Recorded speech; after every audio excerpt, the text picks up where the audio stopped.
Dans ce journal, une exposition originale au musée des Beaux-Arts de Rouen. Celle-ci a été préparée par les visiteurs eux-mêmes.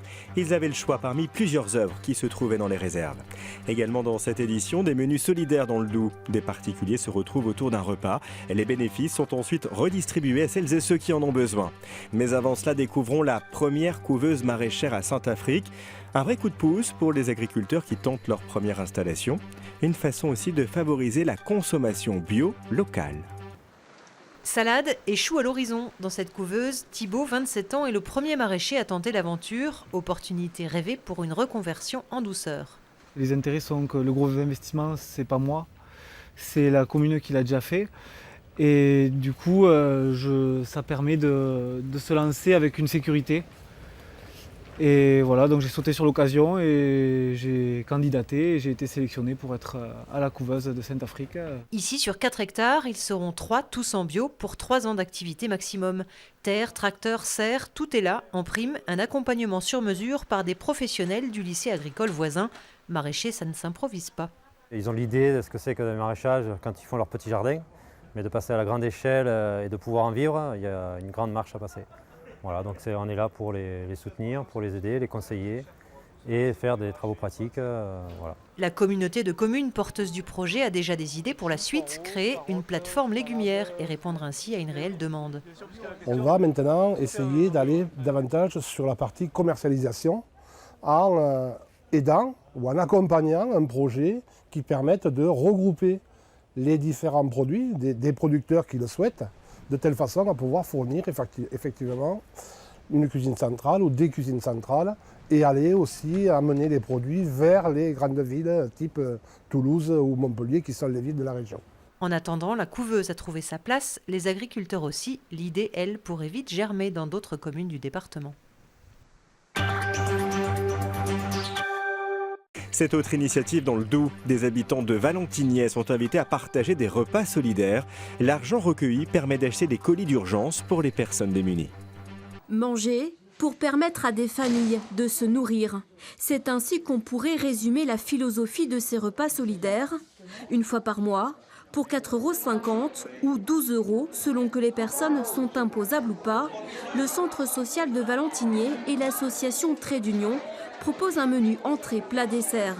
Les bénéfices obtenus permettent d'acheter en retour des colis alimentaires pour les plus démunis. Sur un repas comme celui-ci, on va faire un bénéfice de 50 €, à peu près entre 50 et 60 €, et ça nous permettra de confectionner un colis alimentaire. Voilà, pour des familles qui sont domiciliées à Valentigney et qui ont besoin à un moment dans leur vie d'avoir un colis alimentaire.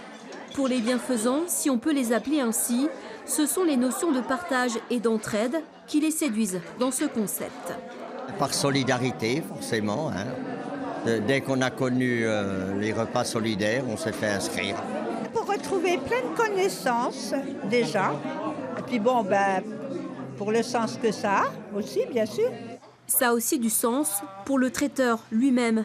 Mireille cuisine les repas solidaires depuis 1 an. Elle a volontairement baissé ses prix et son engagement va même plus loin. Je travaille à titre gratuit, c'est mon bénévolat à moi, une manière de faire une action solidaire pour les gens, voilà. Depuis le début de l'année, 25 familles de Valentigney ont pu bénéficier de colis d'urgence grâce à ces repas solidaires. Refermons cette édition avec une première en France au musée des Beaux-Arts de Rouen. La Chambre des visiteurs est une exposition concoctée par le public. Et des milliers de visiteurs ont voté pour choisir des tableaux qu'ils voulaient voir exposés. Devenir un quasi-commissaire d'exposition, une opportunité que le musée des Beaux-Arts a offert au public. 17 000 personnes ont voté pour des œuvres issues des réserves et qu'elles voulaient voir exposées. Les 20 tableaux qui ont remporté le plus de suffrages sont ici, dans la chambre des visiteurs. Depuis 2012, c'est une personnalité qui était invitée à faire ses choix. Christian Lacroix, Laure Adler ou encore Agnès Jaoui ont pu ainsi fouiller dans les réserves. Cette année, la parole a été donnée au public. C'est une part, je dirais, aux citoyens de choix. Il ne faut pas oublier que c'est des collections publiques, donc c'est les impôts qui permettent de conserver ces biens pour l'éternité. Ce sont des biens qui sont inaliénables, qui ne seront jamais vendus, mais il faut aussi pouvoir les regarder de temps en temps et pas simplement confier le choix à un expert qui déciderait à votre place. C'est cette vue d'Étretat au coucher du soleil qui a remporté le plus de votes.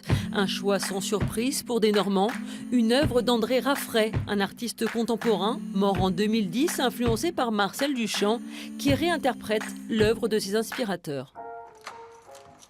Certaines œuvres de cette salle n'avaient pas quitté les réserves depuis des décennies. Ces visites au sous-sol permettent de sortir de l'oubli des toiles, voire des artistes. C'est un lieu qui conserve dans ses collections ce que les générations précédentes ont considéré de plus précieux pour nous. Et puis nous devons donc le transmettre aux autres. C'est un peu comme le climat et la planète. Il faut penser aux générations qui suivent.